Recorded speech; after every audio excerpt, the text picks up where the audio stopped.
Smith.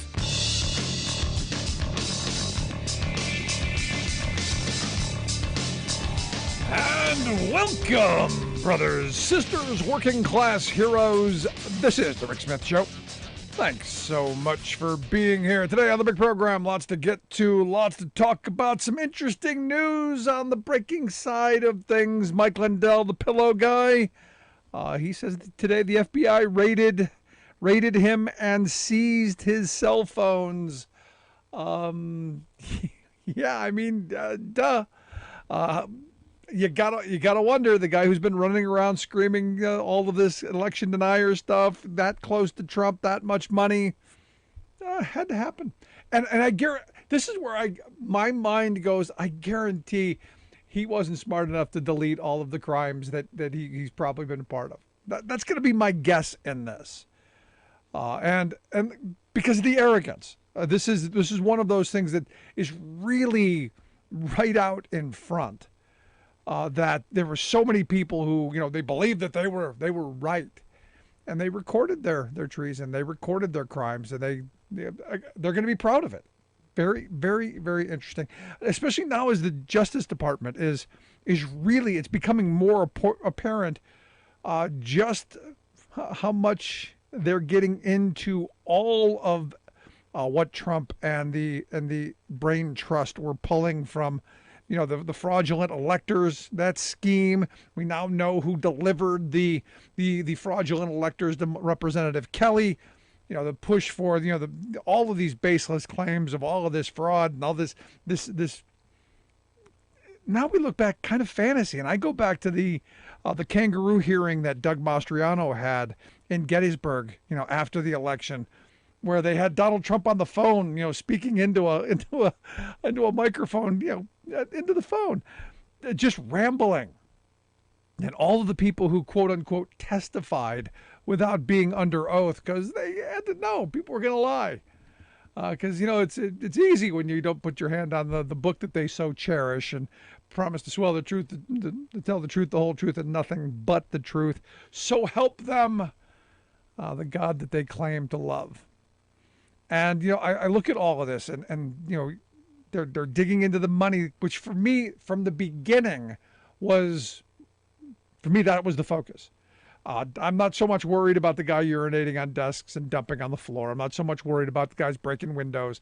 Not the dupes, they'll get theirs. They're gonna get theirs.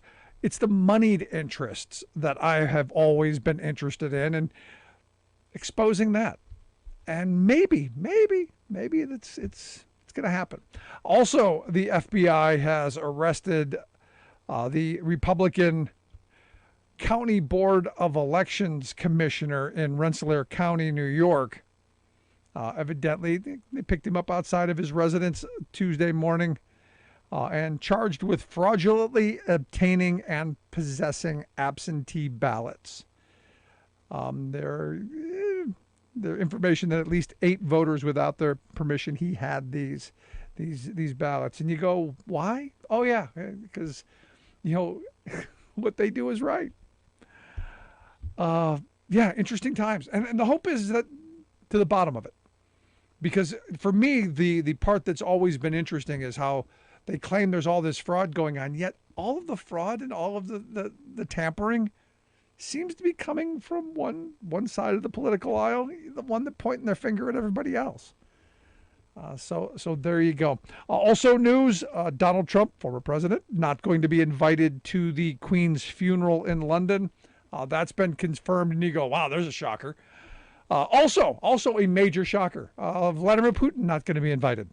So, anybody surprised? No, nobody's surprised that neither of them are going to be invited to the funeral. Nor should they. I'm just kind of throwing that out there. Good thing, though, Donald Trump has found religion, it appears. He has found the Q. Evidently, he's tweeted out some Q stuff, him wearing a Q lapel pin overlaid with the Q phrase of the storm is coming and the WWG1 WGA thing. Put that on his Truth Social. So he was truthing his Q-ness. Jesus. That's just, well, it is what it is. Now, fun. You may remember back in May. Today was an interesting day for me. While the president, signed the Inflation Reduction Act and all the good things that have come with that, and we're going to talk about that in a bit. You had Lindsey Graham. Now, you may remember back in May, before the Supreme Court made their decision on Roe, you may remember, Graham coming out and saying that, if the Supreme Court overturns Roe versus Wade, which he believes was one of the largest power grabs in the history of the court, he says it means that every state will decide if abortion is legal and on what terms. It's going to be a states' right thing, right? Remember that? Do you remember that argument that conservatives have been making? And you look at, West Virginia. West Virginia today, one of the states that is now prohibiting nearly all abortions. They've passed a law that's going to do that. We'll see what happens with their governor, but it is a massive veto-proof majority, 22-7 in the Senate, 78-17 in the House. Basically, that's going to happen. So you can put, see, the states rights. It's states' rights. The states are doing it. Interesting that today, Lindsey Graham decides that he's going to propose and put forth a national 15-week abortion ban. Going to do that immediately. Going to move forward on that because hey, remember when our friends in the Republican Party claimed to love the states' rights and be tenthers, only to then use the power that they claim to abhor to do just what they want. Now, this is one of those moments where truly believe them when they tell you who they are. This idea that they care about states' rights, they care about individual rights. No, they care about power. And this is what's kind of frightening on a whole nother level, because we're moving in a direction where authoritarianism seems to be running really deep in the GOP. This kind of the F word, the bundling of sticks, if you will, the fascism that seems to be a common thread right now in the grand old party. And that the voters who, and this is the most ironic part in all this, the people who talk about liberty and use the word freedom so well always, are the ones who are willing to give that up. And there's that Ben Franklin quote, those who are willing to give up freedom for security deserve neither. There's that. But there are these folks who are willing to give up their liberty and freedom for, power to punish the others. And this is one of those things where you go, once you give that power up to punish the others, eventually it's going to turn around and do what? Oh, that's right, punish you. And this is what we used to understand as a country. Maybe not so much anymore. Maybe we've been so blinded by our hatred and our divisions that haven't looked in the mirror recently. Haven't thought about, once this power happens, once we allow this kind of stuff to happen, it turns around and bites us. So I'm curious, thoughts? 1-866-416-RICK, 1-866-416-7425. Are we in upside down land? Did we fall into the rabbit hole? Because I seem to remember a Republican Party that I at one point had respect for. One that believed in personal responsibility, one that believed in fiscal responsibility, one that believed in strong defense and institutions. Conservatism was about conserving institutions. The institutions that supposedly made our country great, only to now be the party that's tearing them to shreds and distrustful of every one of them. And I find that ironic because, again, conservatism was always about saving institution. It was always the liberals who were saying, no, institutions are bad. Tear down those walls. We need freedom. Weird kind of juxtaposition. But in an interesting time. And in a time when, inequality is still at enormous levels. We're right where the Gilded Age was. But interestingly enough, workers are saying, hey, we've had enough. We're going to start demanding better. And we're in interesting times. Like they say, may you live in interesting times. Welcome, interesting times. So love to hear your thoughts. Going to take a quick break. Right back after this. Stick around. You're listening to The Rick Smith Show. We're working people. Come to talk. Remember, podcast. Make sure you download the podcast. Share it with your friends. I know, you sound like a broken record. Yeah, download the podcast. By all means. Back after this.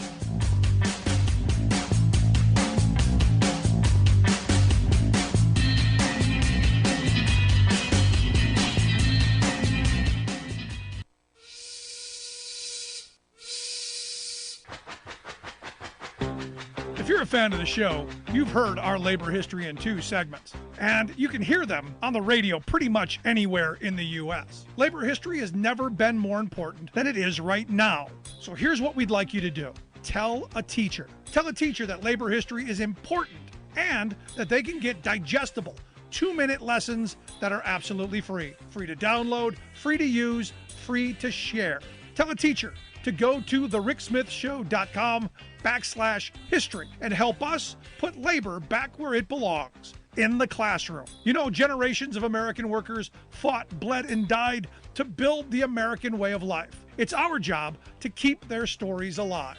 Go tell a teacher that we're here to help them do just that. Find us at thericksmithshow.com/history today.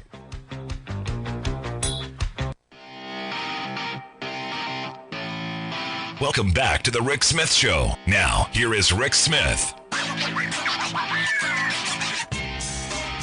Jenna sent me an email during the break pointing out something that I hadn't thought about. Said that, the good thing is that the My Pillow guy, Mike Lindell, his pillow empire seems to be kind of in trouble, given the fact that we haven't seen any TV ads or heard any radio ads for over a year now. And its last physical store just shut down. Now, I didn't know that. But how do you go from being a guy who's a billionaire and having, really almost nearly unlimited resources to, pillow empire gone? I guess you go completely off the fringe, the deep end. Sad stuff there. Especially with all of the things that he's been. This is one of those things where you go, we do need help as a nation. Maybe it was the pandemic that caused some mental health issues. I'm not sure, but maybe this is some policy we can be working forward on. Some news coming out of Minnesota. There is a 3-day strike that started on Monday of nurses, about 15,000 of them across the 7 healthcare systems in Minnesota and Duluth, in Minneapolis and Duluth, affecting 15 hospitals, where the nurses are going, look, we've basically had enough. Something's got to give, as their shirts are saying. Something's got to give. Administrators have got to do more work in helping, because it can't all continue to fall on the nurses. And look, the nurses, and the support staff, they're saying, look, we need better wages, hours, conditions. The reason they unionized in the first place. Now, remember, these are the folks who understand. These are the folks who, during the pandemic, we called heroes, and we did. They weren't even essential. They were heroes. These are the people who were wearing trash bags instead of having the proper PPE. These are people who were wearing masks and smearing the inside with hand sanitizer so that the masks would last longer because, oh, by the way, they didn't have enough of them. These are, again, the heroes. And you now have these hospital systems saying, no, we're not going to treat you with the dignity and respect that you demand. And what I always find interesting is in these moments, these hospital systems seem to always have money to hire scab nurses to come in during these strike moments. And this is the crazy part of this, because when they bring in these scab nurses to cross the picket lines, they're paying them 3, 4, 5 times what they pay the regular nurses. Why not? Oh, I don't know. Why not take that money and go we're going to spend it anyway, and actually sit down and negotiate in good faith. I look at the strike that happened in Massachusetts, where you had at St. Vincent's up in Massachusetts, where the hospital system, I think, spent it was millions of dollars, an outrageous sum of money, just to deny those nurses dignity, because it's a power play more than anything. And part of what we're doing in October when we commence our tours is figuring out, hey, how do we as a working class come back together and support each other as we demand better. I got an email today, someone asking the question, how did we go from a middle class society where the middle class was the biggest part of our economy, where we were a diamond-shaped economy, where you had some rich people, you had some poor people, but the mass of folks were there somewhere in the middle. The mass of folks were doing well. They were making ends meet. They were doing all this stuff. And the question is how is it that we're the most productive workers in the world and yet working longer and harder to make ends meet?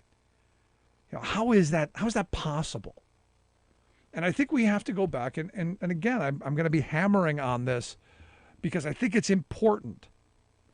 I've talked about neoliberalism over the years. I've talked about horrible trade policies. I've talked about horrible tax policies. I've talked about horrible deregulation. All of this stuff is what contributed to the demise of the working class. And before someone goes, no, it's one side. No, it's both parties. Republicans were the ones leading the way. They're the ones where the bad ideas came, and some corporate Democrats go, yeah, sounds like a good idea. This is one of those moments where, labels aside, this isn't right or left. I don't care what hat you bought. The reality is it's up, down. It's the people sitting in those corporate boardrooms. It's the ivory tower folks in the penthouse looking down on the rest of us. It's those folks versus the rest of it. It's the Occupy Wall Street, the 99% versus the 1%. And yes, if you're listening to this program, I guarantee you are part of the 99%. You are part of the class that's working harder, longer, being more productive, and yet struggling more than your grandparents' generation did. That's reality. And for me, the conversation has to be had of how we move in the right direction. And I think right now, with some of the policies coming out of the Biden administration, I think he is starting us down a path that is the right path.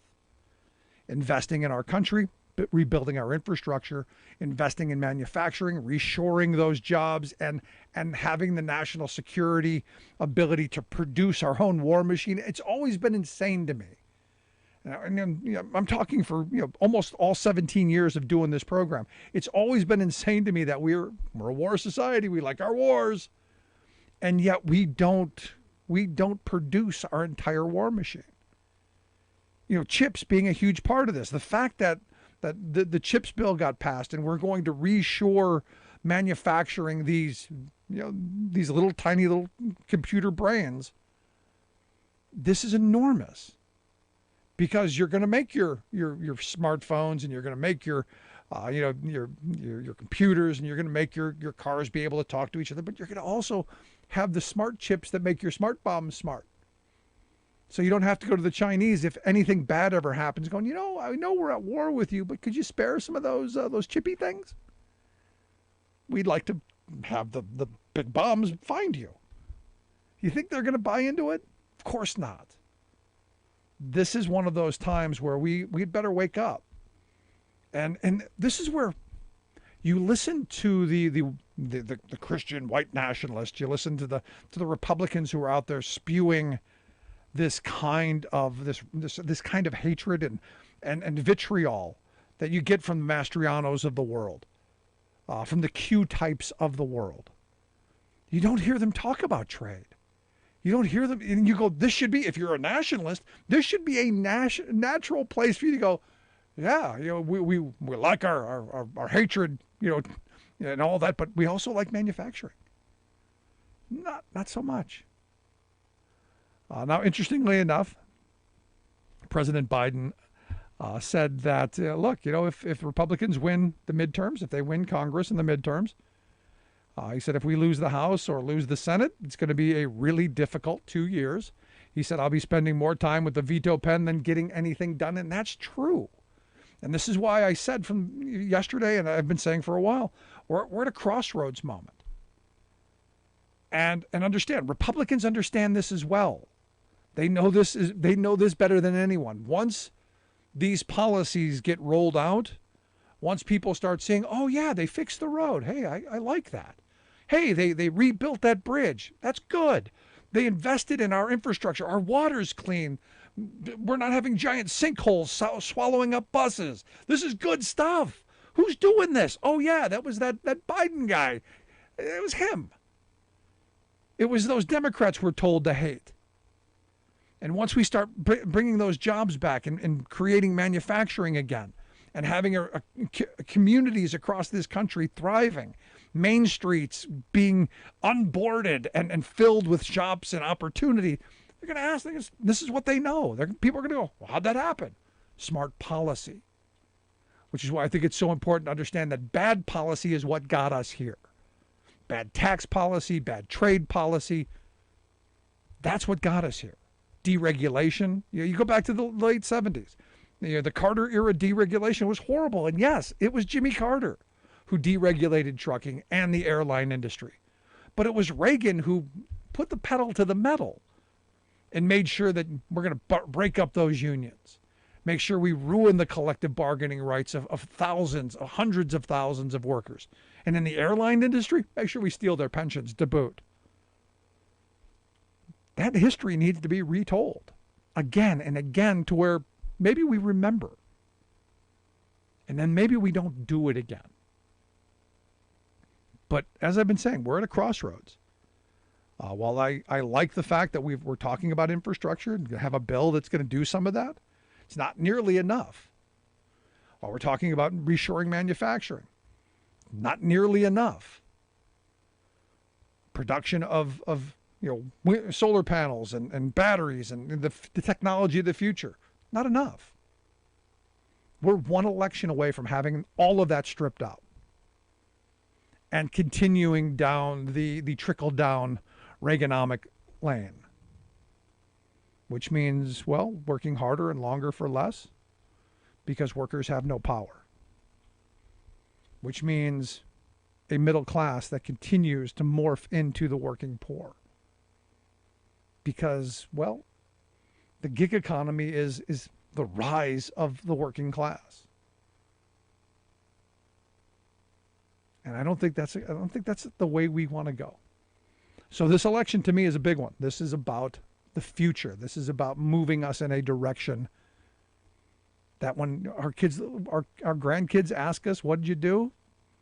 We can say we made the right choice.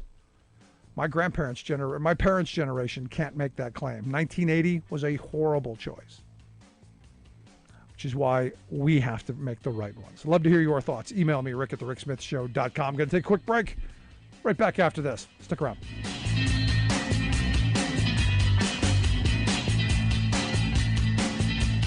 I'm Rick Smith, and this is Labor History in 2. On this day in labor history, the year was 1934. That was the day Rhode Island Governor Theodore Green demanded that federal troops be sent to crush a textile strike in his state. The general textile strike, then in its second week, stretched across the Piedmont from New England to Georgia. Green declared, quote, "We are face to face not with a textile strike, but with a communist uprising." His demands came after days of pitched battles between thousands of strikers and the Rhode Island National Guard in Salesville and Woonsocket. Secretary of War George Dern assured the governor and the press that 3,000 combat troops were ready and available for immediate duty in Rhode Island. President Franklin Roosevelt declined to send in federal troops, but the state assembly authorized the governor to close the mills and appropriated $100,000 in funds to beef up state police forces. The governor then directed Rhode Island's police chiefs to round up all communists on charges of inciting riots in textile centers across the state. It gave local authorities the pretext to round up and arrest over 200 alleged agitators, strike leaders, militants, and radicals. Over the course of 4 days, 3 strikers had been killed, including Charles Gorsinski at Salesville and Jude Cordomenci at Woonsocket. Hundreds had been seriously injured in the 2 cities.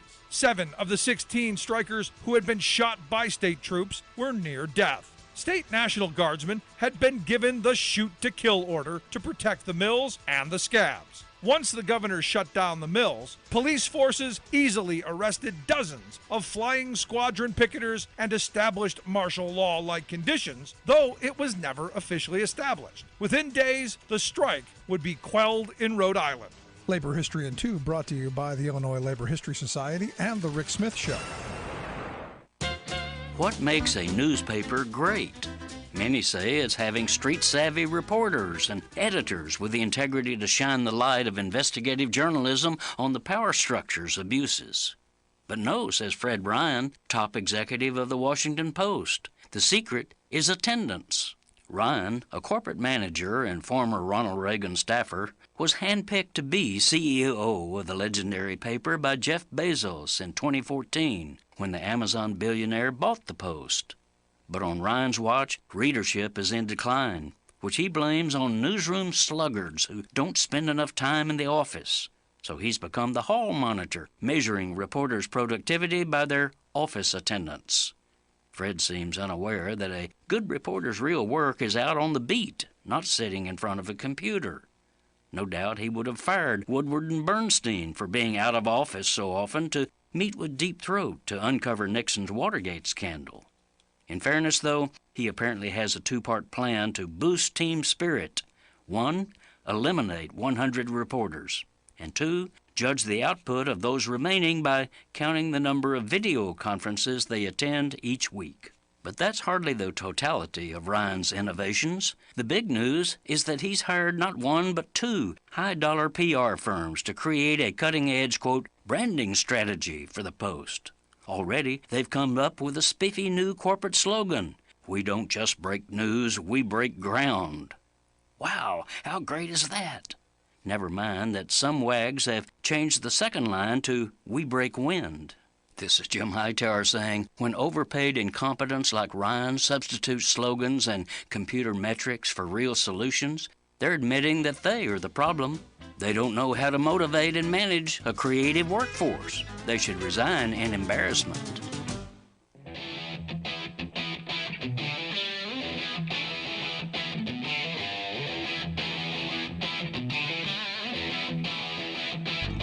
Welcome back to the Rick Smith Show. Now, here is Rick Smith. So the big news today, the president signed that little Inflation Reduction Act, which is the largest investment in clean energy in our country's history. That is a steal of Bidenism. It's a big blanking deal. At least I think it is. And like I said, I think we're at a moment where this is good stuff. We're moving in the right direction. Sadly, one election could, just like 1980, rip those solar panels right off the roof, rip those investments right out from under us. Elections have consequences. Anyway, we're here to share some thoughts on the big signing and maybe what it's going to mean for us as a nation to finally be moving in that direction. I've asked our good friend Scott Paul to come talk with us. Scott is the president of the Alliance for American Manufacturing, AmericanManufacturing.org, their website. Scott, thanks for taking time for us. Hey, Rick, it is great to be with you, especially this evening. No, so this is big. This is a big freaking deal, isn't it? Yeah, it is. I mean, this obviously passed in August. It took a long time to get there. It certainly wasn't the bill that anybody writing it would have written that bill, but that is the art of compromise, right? And there was a ton of good stuff in it. And the president, surrounded by a lot of folks who worked over the decades to make it happen, and his cabinet were able to celebrate and also to share exactly what this means to the American people, because at the end of the day, this is obviously more than about legislative accomplishment. It's about making our country a better place, addressing a serious crisis, which is the climate crisis, and doing it in a way that's going to be additive from a jobs perspective in the United States rather than subtractive. And I think that's the important thing. And so, some of the data is just unreal to think about. And you mentioned exactly the right concern, Rick, which is, we invented solar technology in the 50s. We installed it on the White House during the Carter administration, and Reagan took him down, and he took down the policy too. And it has taken us a hell of a long time to recover. Yeah, here we are 42 years later, still on the wrong path. And I fear we're at that moment, because one of the things that this administration has done, and again, none of this stuff is perfect. I think if you were to write the bill, if I were to write the bill, it would be much bigger, much chunkier, more aggressive. At least I think so. I know if I were writing it would be, but we're heading in that direction of reshoring manufacturing, of talking about those jobs being good union jobs, of maybe, of national security issues of manufacturing. This to me is the right path. And I fear, just like I said, one election, they could rip the rug out from underneath us. Yeah, they could. And so I think it's important for Democrats and for others who support this legislation and this policy to talk about what it's going to mean for our country, what it's going to mean for jobs, because I think it is important. And one thing that I would have written into the bill, that's in the bill, actually, is that this stuff has to be made in America. Okay, and I think that's the important thing. So the solar panels, the heat pumps, the electric vehicles, in order to get the full benefit, both the manufacturers and the consumers, it's got to be made in the United States. And so that means that this is going to be an investment that's going to create jobs here. And we are talking about 950 million new solar panels installed over the next 7 or 8 years. We're talking about 120,000 new wind turbines installed, 2,300 grid-scale battery plants to store clean energy. And a lot of this equipment and the parts thereof, like think of the metal for the wind turbines, is going to come from the United States of America, from our factories right here. And that's going to generate a huge amount of jobs. And if that doesn't impress you, I'll just leave you with this. People who take advantage of the clean energy vehicle tax credit for qualifying vehicles are going to save close to $1,000 a year just in fuel and maintenance costs once they make that change.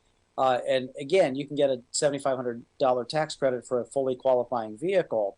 When you do that, to help offset some of the cost of that EV as well. So this is this is going to help in so many different ways. Going to help the climate, going to help jobs. Ultimately, is going to help the pocketbooks as well to bring down energy costs or fuel costs, which is obviously a concern that is top of mind for a lot of people right now. Now, I continually am hit by people saying, well, that's all great what you said, Scott. It's great that there's a tax credit for rich people to buy these fancy electric cars. It's great that they're going to save money. But for the working class, the people who can't afford these cars, what's going to happen to them? And I've had people point to California that they're not going to allow the sales of gas vehicles after a certain point, and all of this stuff. There is a concern. Are we doing anything to address the bottom of the scale? Because look, folks at the bottom are already struggling, working longer and harder for less, more productive than any other generation before us, and still not making ends meet. What are we doing for them? That's 100% correct, and that is a valid, legitimate concern up to this point about a lot of these EVs being out of the price range for most Americans. Absolutely true. In 2 years, that's not going to be true. Okay, there's going to be dozens of new vehicles coming online. They're going to be at a comparable price point to combustion engine vehicles. There's going to be, again, a $7,500 tax credit that will offset some cost for that. And again, you'll generate about $980 worth of savings in maintenance and gas every year from that EV conversion. Is it And going to be so, that quick? I mean, do you think that yeah, do you think this is going to ramp up that quickly, and we're going to have that transition that quickly? yeah, you know how this works. I mean, and we saw this with smartphones too, right? I mean, first it was, there's the few people, and it's like, well, that looks weird. I wonder what's going on there. And then a few more people, and then all of a sudden, everybody wants them. Okay, and I think the fact that Ford, GM are leaning in with the Lightning F-150, which is the F-150's most popular brand in the United States of America, is going to go a long way to help here as well. And Yeah. so look, this is not, again, this isn't going to happen overnight, but by 2030, I think you're going to be surprised. And I think a lot of people are going to be surprised by how many of these cars we see not only in Washington and New York and Silicon Valley and Los Angeles, but all over the Midwest and elsewhere. Yeah, look, I'm hoping you're right. I'm hoping the transition is quickly moved through. I'm hoping it's painless as painless as it can be, and we make that transition because I think it's important. But again, this is policy that's moving us in a direction that I think is ultimately going to be good for us. I mean, there's some questions I still have, but I think we're right. I think we're heading in the right direction. Yeah, yeah, and just one last point on this because I think this is also very important. When this bill was passed, we immediately saw companies announce new investments in the United States. First Solar announced an expansion of a factory in Toledo, Ohio, and also going to put another one in. You saw others in the EV space do the same thing, just as you saw semiconductor makers say, we're going to open new factories after the CHIPS Act passed as well. And so this is policy that has a positive outcome. And so there is a real negative consequence for anybody who wants to reverse these policies, because the odds are, for a lot of these factories, they will stop construction and they will turn around and they will invest somewhere else if these policies aren't continued. And so Joe Biden is doing the right thing. We're seeing the fruits of it already with all these. I mean, my God, Rick, there's so many factory openings that they can't send enough cabinet officials out to them. I mean, whoever thought that would be the case? It's really kind of crazy that you had one in Idaho, one in Ohio, and one down in North Carolina, and one in Indiana, and there were barely enough cabinet secretaries to cover it all. So it is really, really a big deal for American manufacturing. I mean, why don't we hear enough of this? Why don't we hear more of this? I mean, because the only frames I'm getting, the right wing media, which is extremely powerful, all it is a constant drumbeat of negative and division and tearing us apart. And I don't hear any of this stuff anywhere else. Yeah, yeah, and I guess this is the thing too. If you go like I do, and my team does, and I know like you do from time to time as well, to these communities, even in red states, but these small and mid-sized communities that were swing voters and then kind of turned redder, right? I mean, the factories in these towns are turning around. They're hiring people. They're paying good wages. There is a lot of revival. And I don't mean to sweep problems under the rugs because there still are challenges that we have to face. But there is also an extraordinary turnaround that you're right, that doesn't make the headlines because, unfortunately, that partisan divisive media wants to talk about more of the challenges that we face than the opportunities that we have and the progress that's been achieved, because they don't want to give Biden credit for anything at all, just because of who he is. Now, if this was happening in a Trump administration, Oh. they'd be all over it.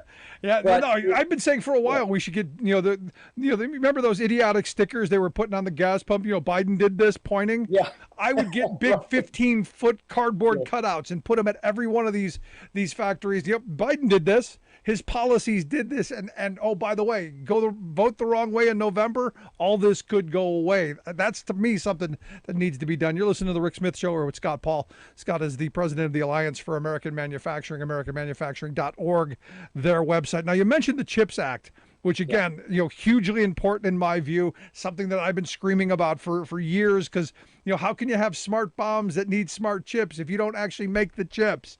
And I've said, look, if we ever get into a throwing bombs at each other kind of thing with China, are we going to go, hey, we'd like some of those chippy things, please, so we can bomb you with? Not going to probably work.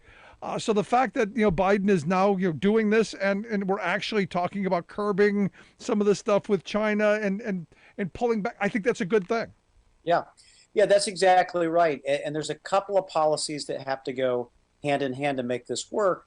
And part one was obviously the investing in the United States to make it possible to scale up the semiconductor manufacturing again in the United States. We used to make almost 1 out of 3 semiconductor chips that were consumed in the world. They were made in the United States in the early 90s.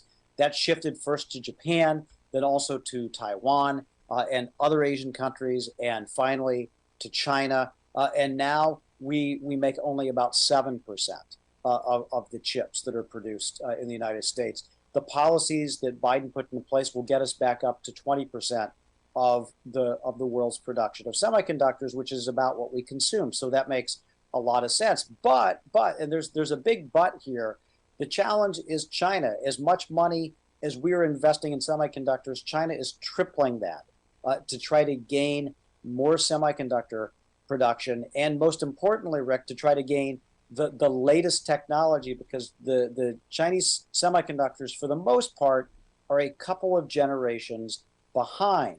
Okay, and so the issue is these global companies, some of whom are investing in the United States, they also sometimes have investments in China, but you don't want that the latest technology to get to China, because it will be transferred immediately and misused. That's right, to the state-owned firms, and they'll subsidize it, and they'll once again wash our guys out of the market. And so the Commerce Department is preparing some export controls on semiconductor chip technology because of the unfortunate security threat that the Chinese Communist Party is having on the United States right now. And this is where I want to wrap this up, because that security part is what frightening me. And I don't want to sound paranoid or conspiratorial, but a lot of what we do, these chips are reliant on. Our smartphones, all of our electronics, our cars are going to be heavily chipped, and going to be even more so. I'm not an electrical engineer. I don't really get all of the things that these chips can do, but I got to think that having control of them, possibly programming them in a different way, I don't know. I'm uncomfortable with the Communist Party of China having the ability to have that kind of control over things that I own and I use. Maybe it's just me. Yeah, you're not paranoid, because, first of all, the Chinese Communist Party is doing it to their own citizens, and particularly to ethnic groups that they have that they want to go away, like the Tibetans and the Uyghurs. And it extends to everything from DNA collection to facial recognition, to obviously monitoring every step on the internet, to a social credit system that they're developing. And they do this to adversaries abroad too, and there's no doubt about it. And so it is it is not paranoid, and it is not anti-Chinese. It is not anti-Asian. It is concern about the practices of the Chinese Communist Party, and those practices hit actually ethnic Chinese people more than anybody else. Okay, particularly those who disagree with the Chinese Communist Party's doctrine. But the least we can do is make sure that we're not enabling and weaponizing this technology through the semiconductor chips so that the Chinese Communist Party can continue its surveillance state or whatever it wants to do. We need to be responsible and say, if you want that technology, you got to try to develop it on your own. But we're not going to help you do it. No, you're right. You're absolutely right. But a good day overall. As I've said, I would have liked to have seen more. I would like to have seen bigger, chunky. But this is huge. We're going in the right direction. It's now incumbent on us to make sure that we continue on this path and do more in the future. But Scott, I appreciate the time as always. Great stuff. Keep up the great work. All right. Right back to you, Rick. Thanks so much for having me on tonight. Anytime. Our good friend Scott Paul, president of the Alliance for American Manufacturing. Make sure you check out their website, americanmanufacturing.org. We'll get links out on social media. Quick break. Right back with your thoughts. 1-866-416-RICK. 1-866-416-7425. Right back.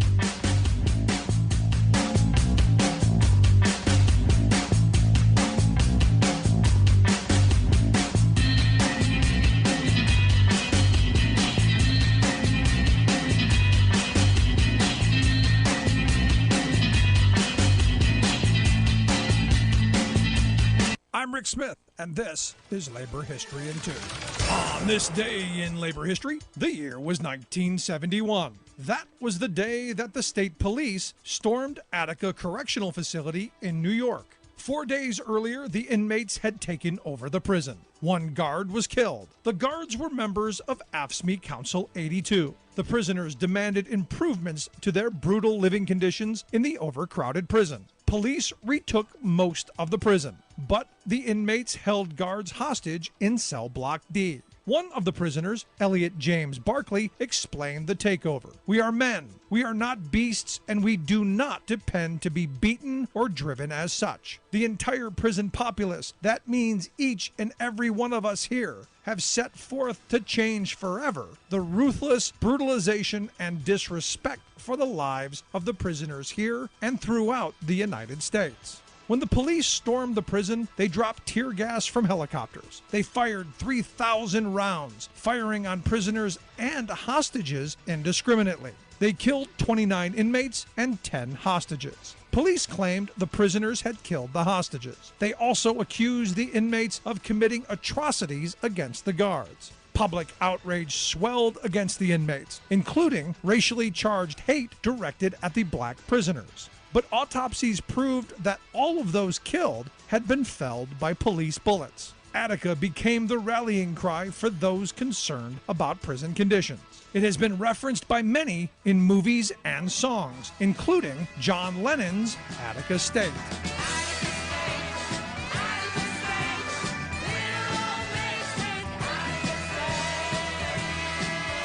Like what you hear? Check out more at laborhistoryin2.com.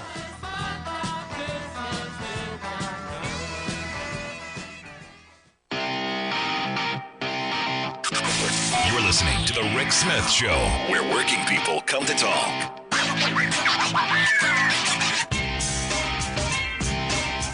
I'll tell you, the part that's kind of concerning, especially on the chips front, and look, we've got to do something on the chips front, and forthright, giving the Chinese access to all of our smart devices. That's frightening. The fact that they would dominate the production of this essential thing is frightening on so many, and should scare us all. And the weird thing is I don't think there were enough people. That should have been one of those bills that got everybody on board. It should have been one of those bills that everybody voted for. 100 to 0, 435 to 0. That's what it should have been. But sadly, we're in this really, really bizarre divided place. And as I said, this election is really about, are we heading down the right path? Are we going after the right policies? Are we making good choices? An example, I think doing some of the debt forgiveness is a good policy forward. Focusing on people on the middle to lower end of the debt scale, forgiving some of it. I think they should have done more. I would have done it differently. I would have bought up all the loans. I would have made people pay back what they borrowed at a minimal interest rate, and done away with all of the really draconian fines and fees and all of that stuff, so that the fairness would have been, hey, you took out $10,000, you got to pay $10,000 back. Instead of this, yeah, you're going to pay $10,000, you're going to take out $10,000, and over the life of the loan, you're going to have to pay back, $50,000, $60,000, $70,000 because bad things happened. You had to stop, making payments because you lost your job or whatever.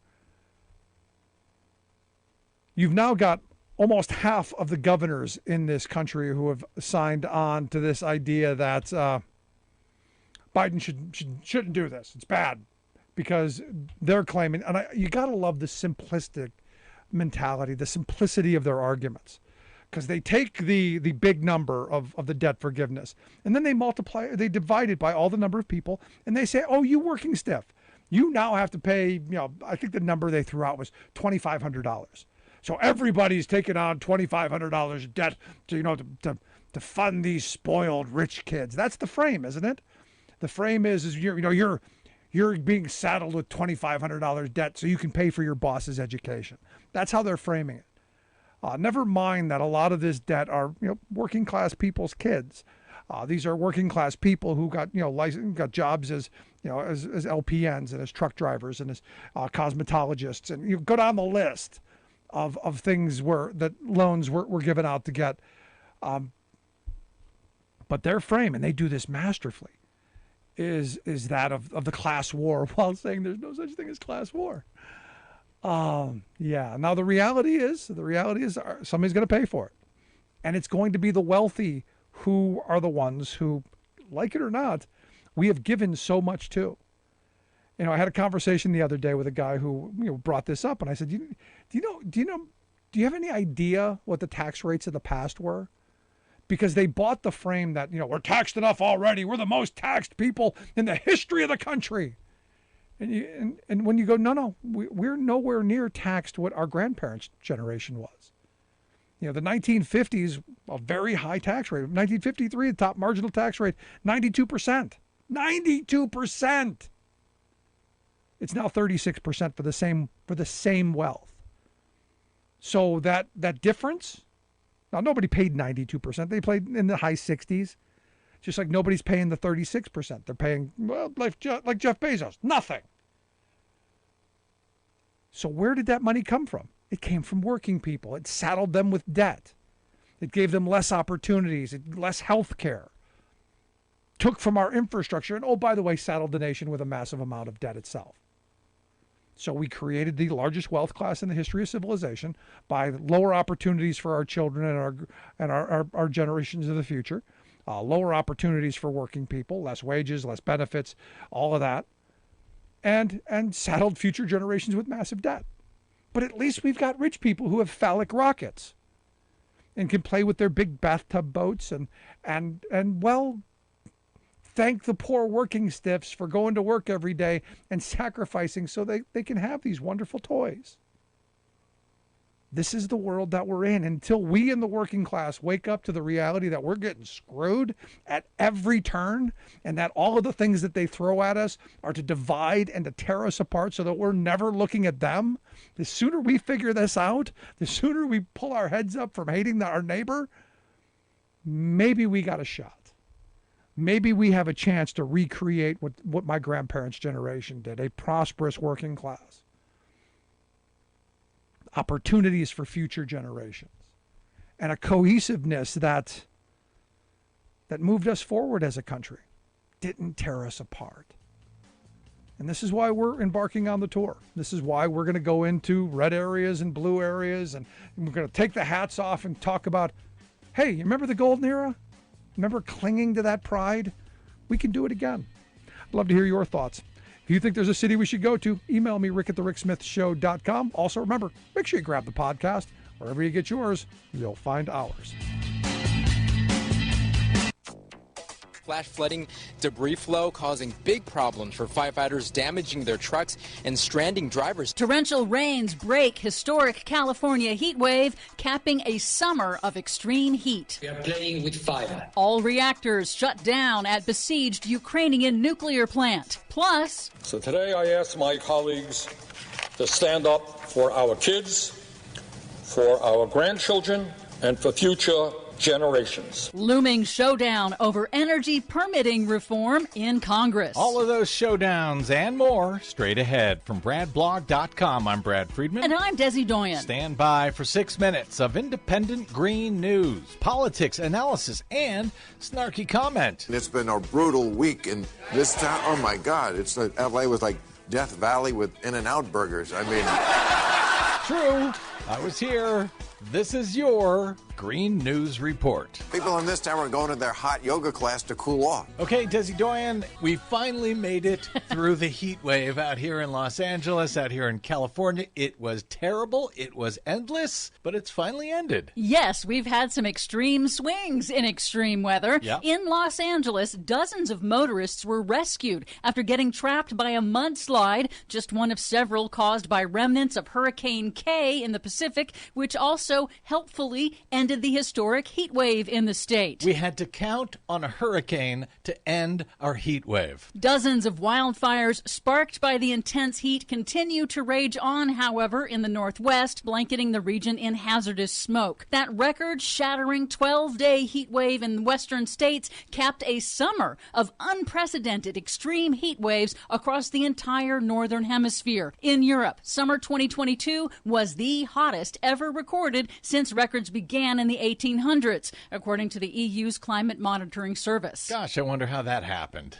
A new study warns that the Middle East is warming up twice as fast as the rest of the planet, meaning that 400 million people in the region are likely to face even more intense heat waves, more severe drought, more frequent sandstorms, crop failures, and water shortages in coming decades, with profound impacts for the volatile region. Luckily, they've got a lot of oil to sell so they can afford the air conditioning. In other news, with the death of Queen Elizabeth in Britain, Prince Charles is now King Charles III. That has sparked questions about whether he will continue his decades-long advocacy for climate action and conservation in his new role. He actually has been kind of a champion for the climate, right? Since the 1970s. I'm no fan of the monarchy, but I'm a fan of people who are good on climate. But actual policy is set by the UK Parliament. In one of her first official acts, new Conservative Prime Minister Liz Truss ended England's ban on fracking, citing spiking energy costs triggered by Russia's invasion of Ukraine. Off with her head. Truss also proposed freezing energy prices for 2 years and capping the energy bills of millions of households facing 80% price increases. Here in the U.S., a new study warns that rising seas are set to inundate millions of acres of our coastline within the next 30 years.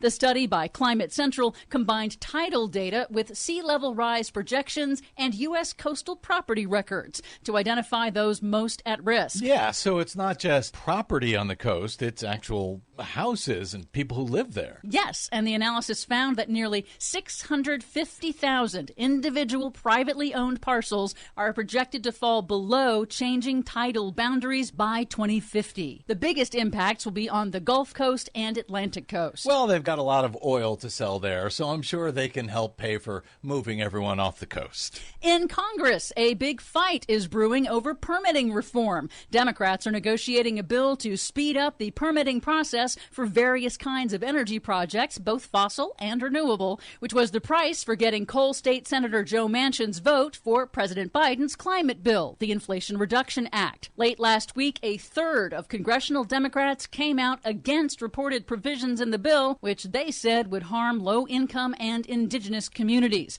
On the Senate floor, independent Senator Bernie Sanders of Vermont expressed his strong opposition to the side deal. I just ask you to think ahead 10, 15, 20 years. Think about the discussion you'll be having with your kids or your grandchildren when that young person looks you in the eye and says, Dad, Grandma, what did you do to save the planet? Finally, some good-ish news. External power has been restored to Ukraine's besieged Zaporizhia nuclear power plant, and employees have also successfully shut down the plant's last operating reactor. Russia's military actions in Ukraine repeatedly cut reliable external power supplies needed to prevent the reactors from overheating to the point of meltdown. The UN's International Atomic Energy Agency says both actions now significantly reduce the risk of a radiation disaster. For much more on all of these stories and the ones we couldn't get to today, check out our website at greennews.bradblog.com. Are you tired of think tank approved corporate news and commentary? Are you tired of CEOs telling you what to think, who to hate, and who to vote for? Well, welcome to the Rick Smith Show. We don't take orders from some boardroom, and we don't do focus groups or talking points. We don't work.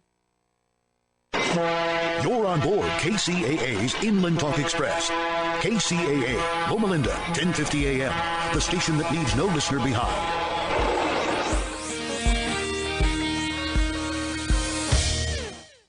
Thank you, Inland Empire, for listening to KCAA Radio. It's time to shop in the cool, relaxed comfort of the Tri-City Shopping Center in Redlands, conveniently located on the I-10 freeway between the Alabama and Tennessee exits. Bring the kids too and watch them play in the only indoor fun center, High Five Indoor Playground, where parents are welcomed on the playground. Birthday celebrations are encouraged, so make plans for some great fun at the mall. More reasons why the Tri-City Center is called the Mall with a Heart. If you're living with diabetes and using insulin, you know the pain of pricking your fingers over and over again. Ouch! Well, by wearing a small remote device called a continuous glucose monitor, or CGM, you can reduce the pain of pricking your fingers. If you administer insulin 3 or more times per day or use an insulin pump, call now and learn how a CGM can help you. Painless. No more pricking my finger. No finger pricks. Convenience. They delivered it free and they took care of all the paperwork. You can reduce pain right away. Plus, it's accurate, easy to use, and helps you spend more time in range. And if you have insurance, you can get a new CGM at little or no out-of-pocket cost. Call now and get free shipping of your new CGM. Plus, we'll bill your insurance for you. 800-403-4623. 800-403-4623. 800-403-4623. That's 800-403-4623.